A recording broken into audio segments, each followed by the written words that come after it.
Hey guys, thanks for stopping in. Today I'm going to do a real simple beef stew in the crock pot with, I think, 5 ingredients and just one thing to cut up. So let's get crocking.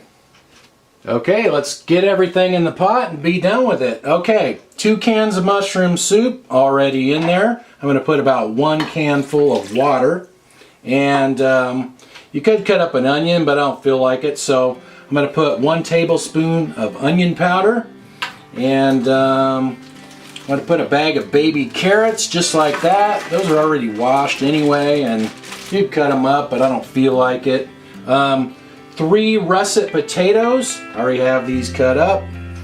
You could actually use as many potatoes as you want, as long as you have enough broth to cover your meat and your vegetables. You can use as much or as little as of anything you want. And last thing here is my stew meat.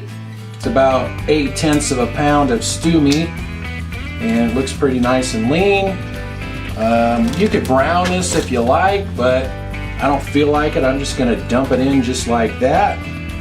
I guess we don't need the paper. That's not going to taste too good. And now I'm just going to mix it all together and get the lid on there.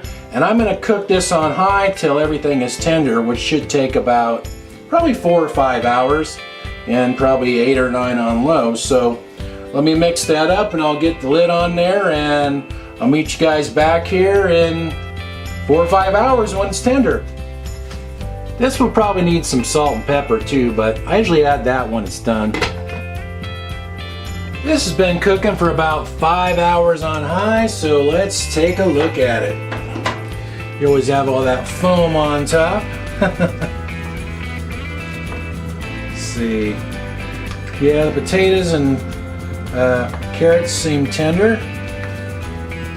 I don't know how tender the meat is. The meat might be a little bit tough yet, but that's okay. It'll keep getting more and more tender the longer it cooks. What I'm going to do is, I found this bag of frozen mixed vegetables in the freezer that was open, so I'm just going to dump all that in there and let those cook in. Now you wouldn't want to put these in the very beginning because they cook pretty fast because they're so small, and the peas would just turn to mush. So I'm just going to let this cook for about another half hour or so. And I think those vegetables should be cooked by then, and then we'll come back and give it a taste test. There we are, it looks good. Throwing in those frozen vegetables at the end was just an afterthought. Crock-pot's a good way to use up stuff in the fridge and the freezer that needs to be used. Just toss it all in there. So looks like the meat's pretty tender now. Kind of cut it apart with a spoon. Got it all seasoned up with a little salt and pepper. And I think it looks pretty good there. Grab a quick bite. Oh yeah, that's good. Nice and simple too. Nice and simple stew for cold weather day. Hope you guys give that one a try. Thanks for watching, and I'll talk to you guys next time.